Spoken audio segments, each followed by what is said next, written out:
हे अच्युत, कृपा करके मेरा रथ दोनों सेनाओं के बीच में ले चले। अब देखो यहाँ ही अच्युत वर्ड क्यों यूज है? क्या कहा? मेरा रथ दोनों सेनाओं के बीच में। मुझे पता है मैं कृष्ण को जैसे बोलूंगा कृष्ण वैसे करेंगे, इसलिए उसका नाम यहाँ क्या कहा? अच्युत। कृपा करके मेरा रथ दोनों सेनाओं के बीच ले चले, जिससे मैं यहाँ उपस्थित युद्ध की अभिलाषा रखने वालों को और शस्त्रों की इस महान परीक्षा में जिनसे मुझे संघर्ष करना है उन्हें देख सकूं। अब क्या कह रहे? अभी रथ कौन सी सेना में है? अर्जुन का। अब कहां बोलने लेके हो? बिल्कुल मिडिल, दोनों सेनाओं के, कौरव और पांडव के। क्यों देखना चाहते? क्योंकि दूर से दिख नहीं रहा है, क्योंकि कितना डिस्टेंस है दोनों के बीच में। मैं अच्छे से नजदीकी से देखना चाहता हूँ कि किनसे मुझे लड़ना है, मैं देख सकूं कौन युद्ध में मुझसे लड़ने आया है, मैं उसको देखना चाहता हूँ। कब वो इच्छा जाहिर करना? जब शंख बज गए हैं। और कल तो तीर भी हाथ में अर्जुन ने उठा लिया था, लेकिन बाद में मन में आया देखो तो सही कि मुझे लड़ना किससे है। जो युद्ध की अभिलाषा रखने वालों को और शस्त्रों की महान परीक्षा में आए हैं, उपस्थित हैं, उन्हें मैं देखना चाहता हूँ। तब श्लोक नंबर 23, मुझे उन लोगों को देखने दीजिए। किन लोगों को? उन लोगों को देखने दीजिए जो यहाँ पर धृतराष्ट्र के दुर्बुद्धि पुत्र दुर्योधन। क्या शब्द है? दुर्बुद्धि। अब दुर्बुद्धि का अपोजिट करो, सद्बुद्धि। अर्थात दुर्योधन की थोड़ी भी सद्बुद्धि नहीं है। इसे अर्जुन को ये शब्द अपने भाई के लिए बोलना पड़ा, दुर्बुद्धि, क्योंकि दुर्बुद्धि है तभी तो युद्ध हो रहा है। अगर दुर्बुद्धि ना होती, सद्बुद्धि होती तो ये सब मंदिर में बैठे होते। ये आज युद्ध के मैदान में क्यों है? क्योंकि क्या है? दुर्बुद्धि। मुझे उन लोगों को देखने दीजिए जो यहाँ पर धृतराष्ट्र के दुर्बुद्धि पुत्र दुर्योधन को प्रसन्न करने की इच्छा से लड़ने के लिए आए हुए हैं। अर्जुन कृष्ण से कह रहे हैं क्योंकि कौरव की सेना में जो भी आया है वो किसको खुश कर रहा है? दुर्योधन को। क्यों? क्योंकि दुर्योधन के साथ उन सबों की दोस्ती है। जो भी वहां के राजा महाराजा थे तो उनकी दुर्योधन के साथ दोस्ती है। इसलिए ये जो भी कौरव की सेना में है उनको एकमात्र किसको खुश करना है? दुर्योधन को। और अर्जुन क्यों लड़ रहा है?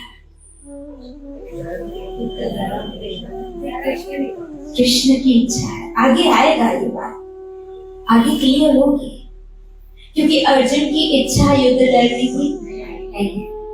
आगे देखना अर्जुन कितने सारे रीजंस दे रहे हैं। युद्ध नहीं करनी चाहिए, ये नहीं होना चाहिए, वो नहीं होना चाहिए। तब कृष्ण ने एक बात कही, मेरे लिए लड़ो। बस खत्म हो गई बात। किसके लिए लड़ो? मतलब देखा जाए तो पांडव किसको प्रसन्न करने और कौरव किसको प्रसन्न करने? सही कौन है? अब अपने आप से पूछना, हम अपने जीवन में किसको पसंद करते हैं? श्री राम। मैंने कहा ना, ये महाभारत की युद्ध 18 दिन की हमारी रोज की युद्ध है। हर एक श्लोक हमें सिखा रहा है हम किसको खुश कर रहे हैं। बड़े मन में कहना, मुझे मत कहना, श्री राम, हम किसको खुश कर रहे हैं? कभी कभी नहीं बोलते भाई आने छा गए संसार वाला के भी तो मुंह संसार को भी तो मुंह देना है। संसार को मुंह देना है तो पीठ किसको देनी है? भगवान को। और अंत में जाना कहाँ है? संसार को तो छोड़ेंगे, लेकिन जवाब तो ऊपर वाले को देना है। ए मन मेरिया, इस जग में आए के क्या जग कर्म कमायो, क्या किया तुमने? संसार नहीं पूछेगा, संसार बनाने वाला पूछेगा। मुंह किसको देना है तुम्हें? जाना किसके दरबार में? फैसला हमारा कहाँ होगा? हमारी लिस्ट कहाँ खुलेगी? ये सोचो भगवान क्या सोचेगा। उस दिन मैंने बहुत अच्छी बात पढ़ी, सब ध्यान से सुना। कौन से कपड़े पहनूं, कौन से कपड़े पहनूं जो मैं संसार वालों को अच्छा लगे, ये सब सोचते हैं, लेकिन ये नहीं कोई सोचता कौन से कर्म करूं जो मैं भगवान को अच्छा लगे। श्री राम। हम नहीं सोचते अरे पार्टी में अगर ये पहन के गई तो लोग क्या सोचेंगे? पार्टी में कपड़े में अपने आप से ज्यादा हम खुश दूसरों के लिए सोचते हैं। ये भी सोचते हैं अरे अगली बार का फंक्शन था तो यही ड्रेस पहनी थी, फिर यही पहनूंगी तो लोगों को लगेगा मेरे पास दूसरे कपड़े नहीं है क्या? लोगों को लगेगा, मतलब अपने कपड़े किसके लिए पहने? यहाँ तक ये फंडा है, मैंने इसे सुना है, मुझे इसे कहा जाता था, खाओ मन पसंद, पहनो जग पसंद। क्या बोलते हैं? खाओ मन पसंद, पहनो जग पसंद। क्यों? क्योंकि दिखते तो दूसरों को है ना कि कैसे लग रहे हैं। इसे संसार को खुश करने के लिए संसार क्या सोचेगा, संसार वाले क्या कहेंगे, दोस्ती यारी उठना बैठना समाज क्या कहेगा? सबसे बड़ा रोग, सबसे बड़ा रोग क्या कहेंगे लोग? लोग क्या कहेंगे? उससे ज्यादा चिंता करो कि परलोक वाला क्या कहेगा। सीधा क्यों? लोग तो कुछ ना कुछ तो कहेंगे ही कहेंगे। अच्छा करोगे तो वो भी कहेंगे। याद रखो जश जीते जी नहीं मिलता है, जश कब मिलता है?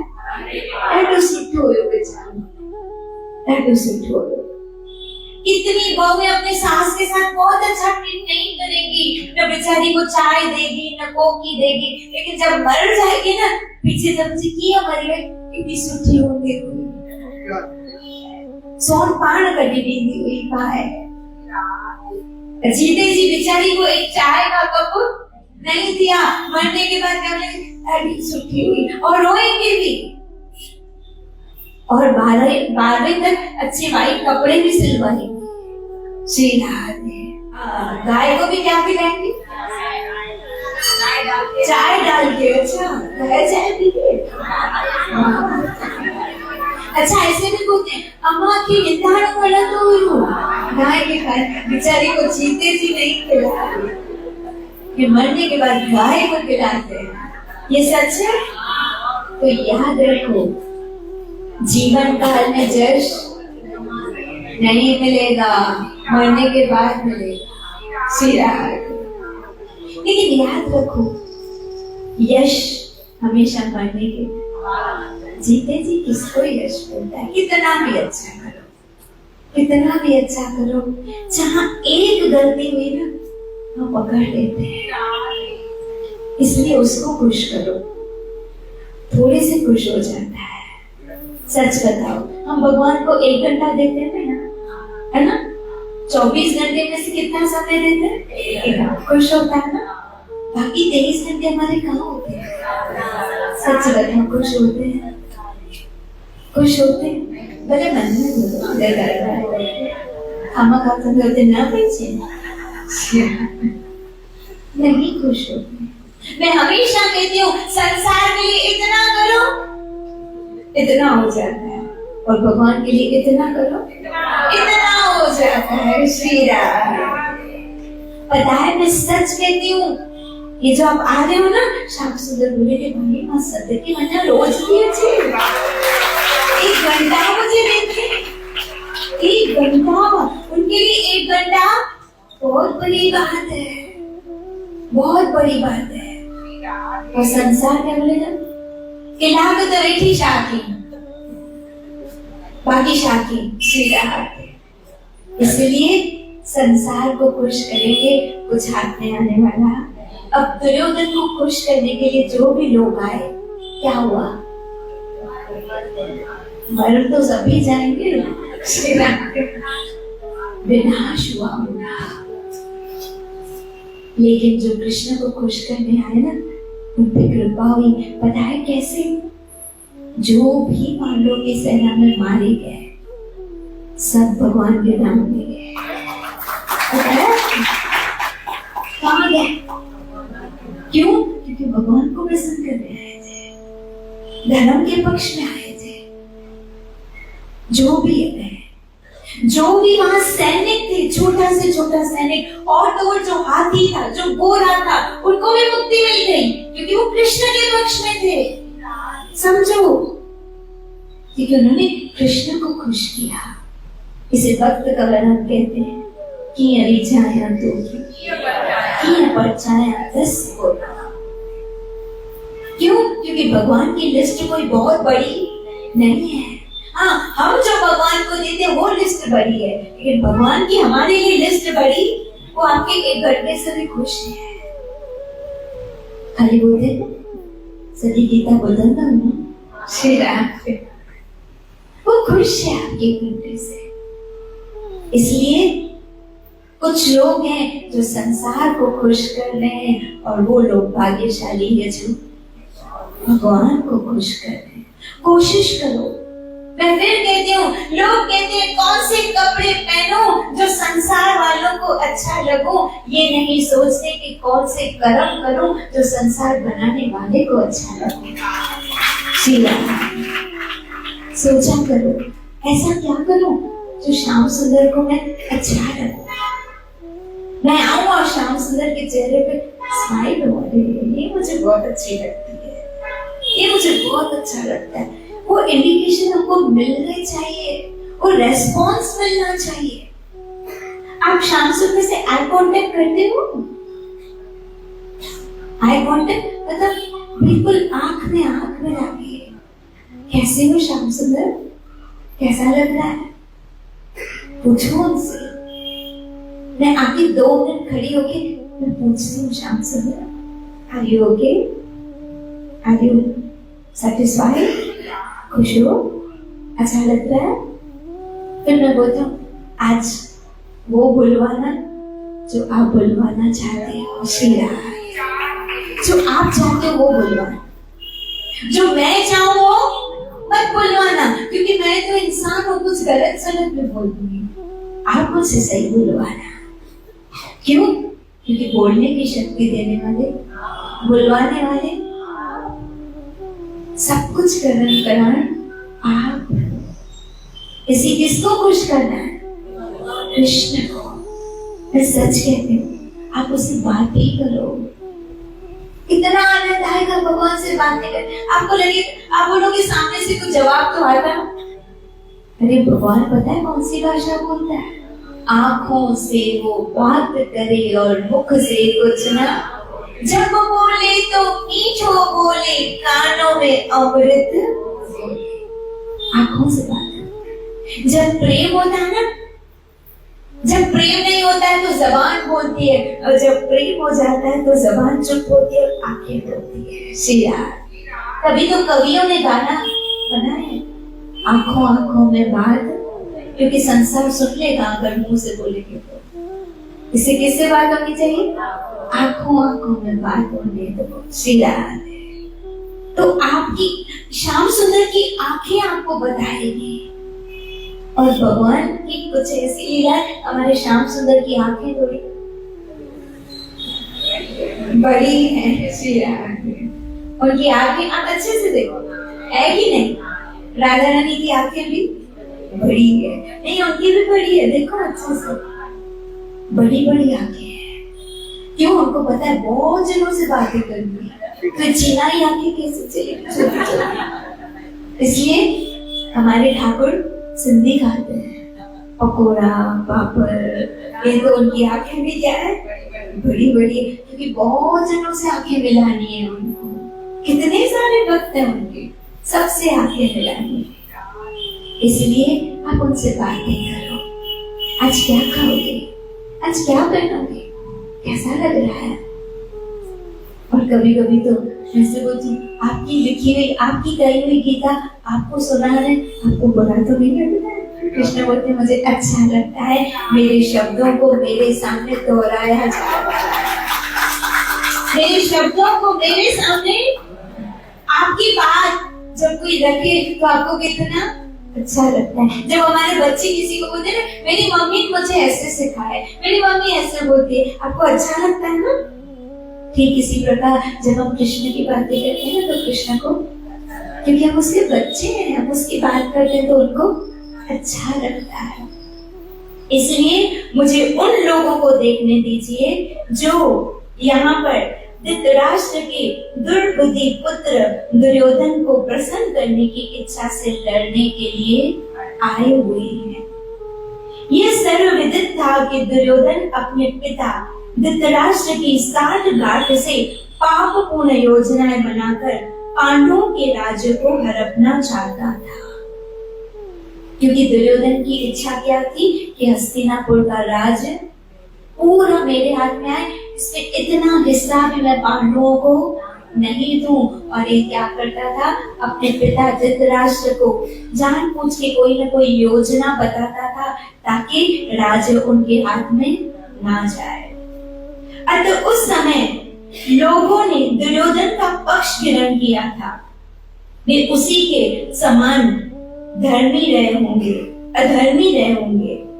अर्जुन युद्ध प्रारंभ होने के पूर्व यह तो जान लेना चाहता था कि कौन कौन से लोग आए हुए हैं, किंतु उनके समक्ष समझौता का प्रस्ताव रखने की उसकी कोई योजना नहीं थी। यह भी तथ्य था कि उनकी शक्ति का, जिसको उसे सामना करना था, अनुमान लगाने की दृष्टि से उन्हें देखना चाह रहा था।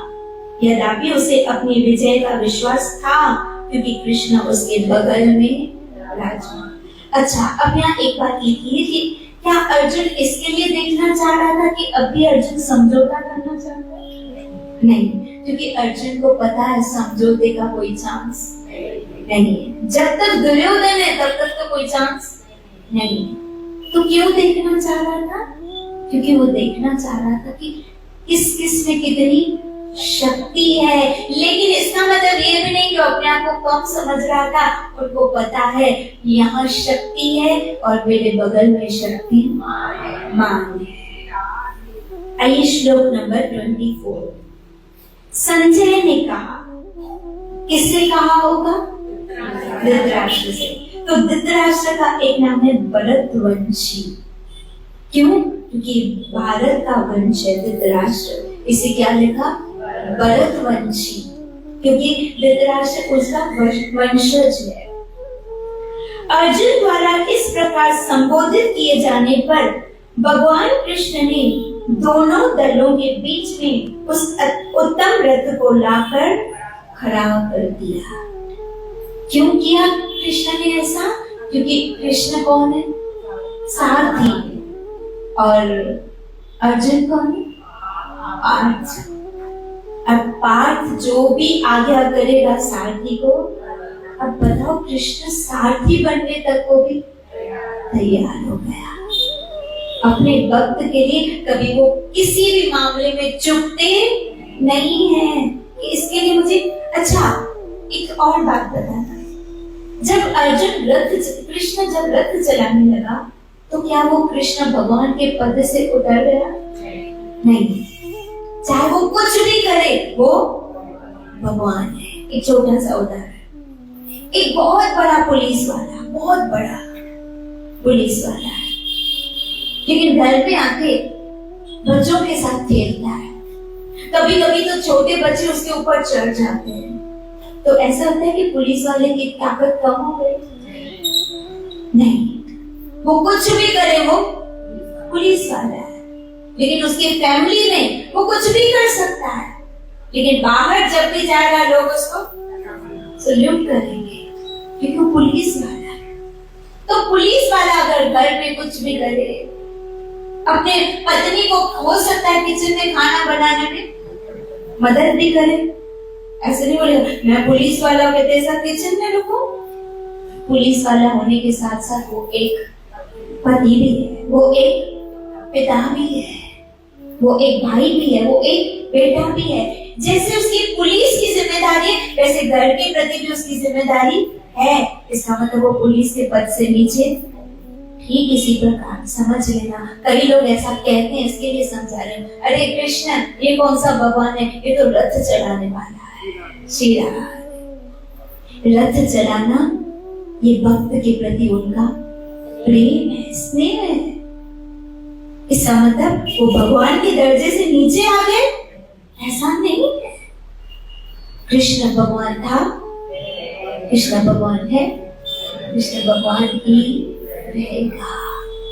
इसलिए उन्होंने रथ चलाना स्वीकार किया। किसके लिए? अपने भक्त के प्रति स्नेह, उदारता, कृपा करके कि अरे ये बोला है, ये समझेगा नहीं, संसार इसको कच्चा खा जाएगा, मैं इसके साथ हूं। और जब मैं इसके साथ हूं तो संसार इसका कुछ भी बिगाड़ नहीं सकेगा। ये भगवान का अर्जुन के प्रति प्रेम है। इसका मतलब वो भगवान के पद से नीचे नहीं आ गए। वो कृष्ण है और कृष्ण ही रहेंगे। वो भगवान है, भगवान ही रहेंगे। इसलिए यहाँ जस्ट लाइक एक ऑर्डर है। ये ऑर्डर नहीं है, मेरा रथ दोनों सेनाओं के बीच में ले चलो। जी सर, जो आ गया। जस्ट लाइक इस वक्त कृष्ण एक ड्राइवर है, एक क्या है, रथ चालक मतलब ड्राइवर है, और अर्जुन मालिक है और आज्ञा दे रहा है। मेरा रथ दोनों सेनाओं के, जैसे हम बोलते हैं 4 नंबर चलो, 5 नंबर चलो, ऐसे कह रहे हैं मेरा रथ दोनों सेनाओं के बीच में खड़ा करो। अर्जुन, कृष्ण को कहीं इंसल्ट लगी? मैं 3 लोग का मालिक हूं, मेरी औकात मुख्य तुझे नहीं। क्यों? क्योंकि वो अर्जुन का इंटेंशन, और प्लस दूसरी बात, सारथी बनने के लिए कृष्ण खुद तैयार हुए थे, खुद तैयार हुए थे। इसलिए उन्होंने कहा मेरा रथ दोनों सेनाओं के बीच में ले चलो। कृष्ण ने कहा ओके चलो सर, कहाँ चलना है, क्या देखना है, चलो। क्यों? इस वक्त मेरी ड्यूटी क्या है, एज अ सारथी मेरी ड्यूटी क्या है, जहां आप बोलोगे, और वैसे जहां कृष्ण ले जाए वहां जीव जाता है। लेकिन आज उल्टा हो रहा है, जहां जीव कह रहा है कृष्ण को वहां जाना है। ये क्या है? प्रेम। ये क्या है? प्रेम। कृष्ण का अर्जुन के प्रति प्रेम। वो ये नहीं देखने के अरे लोग क्या कहेंगे। देखो, जब कृष्ण लोगों की नहीं चिंता करते तो हम क्या कृष्ण के मामले में करें? हम क्यों करें? कई लोग मारा इसलिए नहीं उठाते, मारू जहाज उठा, बड़ी मीरा देवी हुई। लोग के चक्कर में हम भगवान के लिए शर्माते हैं। श्री राधे। इसलिए, लेकिन भगवान को चिंता नहीं है। अगर चिंता होती लोगों की तो कभी वो सारथी नहीं बनते। गीता बहुत कुछ सिखाती है। कृष्ण अपने प्रैक्टिकल लाइफ से हमें बहुत कुछ सिखाते हैं कि कभी भी हर बात ईगो पे मत लाओ कि इसकी औकात। आपका छोटा बच्चा अगर बहुत बड़ा प्रोफेसर है और उसकी गोदी में सुसु करता है तो बोलता है अरे तेरी औकात, तूने मेरी गोदी में सुसु कर दिया, ऐसा बोलता है? नहीं। क्यों? एक दिन बाप मुझे बता रहे थे, एक बहुत बड़ा सेलिब्रिटी था। मतलब जैसे ही बाहर निकले तो लोग देखने के लिए खड़े हो जाए, ऑटोग्राफ के लिए लाइन लग जाए। लेकिन उसका बच्चा प्ले स्कूल में पढ़ता था और प्ले स्कूल में टीचर ने कहा कि अपने मम्मी पापा को लेके आना। तो अगर वो पिता प्ले स्कूल में गया, इतना बड़ा सेलिब्रिटी प्ले स्कूल में गया तो कम हो गया, उसका दर्जा कम हो गया। क्यों? क्योंकि उसका बच्चा है। एज ए सेलिब्रिटी वो बड़ा इंसान है, लेकिन साथ साथ एक बच्चे का वो बाप भी है। और पता है हम क्या बोलते हैं कभी कभी, हाँ इतना बड़ा सेलिब्रिटी प्ले स्कूल में डिटोमास हुआ। हम ये भूल जाते हैं कि उसके साथ साथ वो एक पिता भी है, उसको अपनी वो भी ड्यूटीज पूरी करनी है। ठीक इसी प्रकार कृष्ण भगवान है, लेकिन साथ साथ दोस्त भी है। श्री राधा किसका दोस्त है? अर्जुन का। तो दोस्ती तो निभाएंगे। कृष्ण भगवान है, लेकिन एट द टाइम अब कृष्ण सारथी भी है। अपना पद जो लिया है वो उन्होंने संभाला। इसे इसका मतलब ये मत समझना कि अरे कृष्ण तो रथ चला रहे हैं। अगर वो रथ चला रहे हैं तो तीनों लोग भी वही चलाता है। श्री राधे। अब एक श्लोक भीष्म, द्रोण तथा विश्व भर के अन्य समस्त राजाओं के सामने भगवान ने कहा, एक बार यहाँ पर एकत्र सारे कौरवों को देखो। बस कृष्ण ने क्या कहा? यहाँ पर एकत्र सारे, मतलब अब रथ कहाँ आ चुका है? अब कृष्ण अर्जुन से क्या कह रहे हैं? जो तुम देखना चाहते थे देखो। किसको देखना चाहते हो? देखो ये सारी कौरवों की सेना खड़ी है, इन्हें देखो। अब बताओ, अर्जुन को तो सब पता था ना कि कौरव की सेना में कौन कौन है, फिर क्यों देखना चाह रहा था? फिर अर्जुन, कृष्ण भी बोलता था, अरे अर्जुन तुझे पता नहीं है क्या कौन कौन है जो तू पर्टिकुलर रथ लेके आया है? उल्टा कृष्ण ने ये भी इच्छा पूरी की। तुम्हें कौरवों को देखना था ना, ये देख सब लाइन में खड़े, देख। अर्थात कभी कभी कृष्ण मोड़ रहते हैं, कभी कभी कृष्ण मोड़ रहते हैं और समय आने पे बाद बोल देते हैं। श्री राधे। यहाँ चाहे तो बोल सकते थे कि अर्जुन टाइम वेस्ट कर रहा है, शंख बज गए, युद्ध आरंभ होने वाला है और देखो ये मस्ती सूझी है, ये क्या है? डांटा? कुछ एक शब्द भी बोला? जैसे अर्जुन ने बोला कृष्ण ने वैसे किया। रथ को दोनों सेनाओं के बीच में ले आए। ले तो आए और ले आने के बाद क्या बोला? यहाँ पर एकत्र सारे कौरवों को देखो। अब देख लिया अर्जुन ने। अब देखने के बाद क्या होता है? विकल्प पर छोड़ते हैं। श्री राम। हम बोलते हैं अरे हमने तुझे देख लिया, तू क्या कर रहा था? हमने तुझे बड़ा दिल तक करता है किसी बड़े गाने तो ठीक इसी प्रकार कृष्ण ने, अर्जुन ने देख लिया। अब क्या होता है? राधे कृष्ण।